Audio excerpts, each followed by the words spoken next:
Sonradan kişi cinsi orqanının kiçilməsi, ölçüsünün balacalaşması, hətta bəzən pasientlər penisin soyuq olmasından, yığılmasından və balacalaşmasından şikayət edir. Əgər belə bir hallar varsa, bu həmin kişi cinsi orqanının toxumasında və cinsi orqanlarda çanaq nahiyəsində mikrosirkulyasiya, qan dövranı pozulması, həmçinin hormonların miqdarının aşağı düşməsi, kişi cinsi hormonunun miqdarının azalması, bu beyin mənşəli ola bilər, mərkəzi mənşəli ola bilər, kişi cinsi orqanının ölçüsü kiçilə bilər.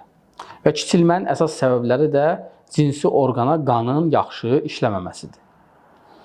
Bizim tətbiq etdiyimiz müalicə üsulları içərisində birbaşa cinsi orqanın ölçülərini yaxşılaşdıran, cinsi orqanın sərtləşən toxumasını cavanlaşdıran, həmçinin cinsi orqana da qan axımını yaxşılaşdıran və qan sirkulyasiyasını normallaşdıran müalicə üsullarımız vardır ki, bu üsulları tətbiq etdikdən sonra artıq bir neçə seansa pasiyent özündə yaxşılaşma hiss edir.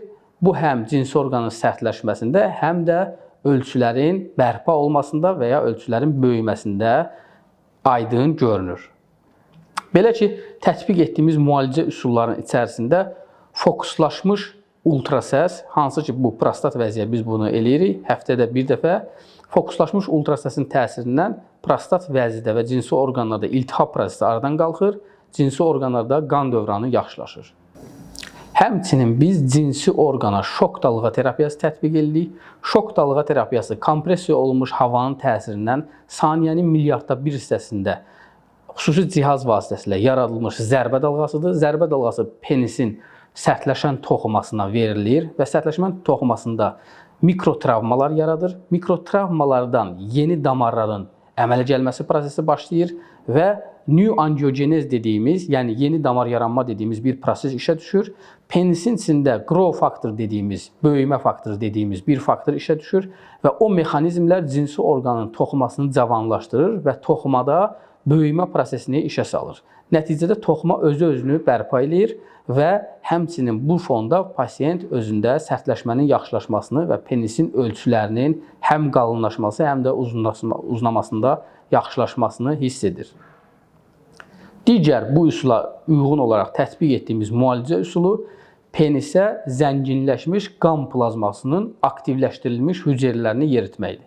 Yəni, hüceyrə terapiyası dediyimiz bir üsul var ki, hansı ki pasiyentdən biz 20 qrama qədər qan kütləsi alırıq. O qan kütləsində müəyyən prosedurlar apardıqdan sonra ayrılmış xüsusi trombositar aktiv kütləni, həmin o 20 qram qanda olan kütləni ayırırıq.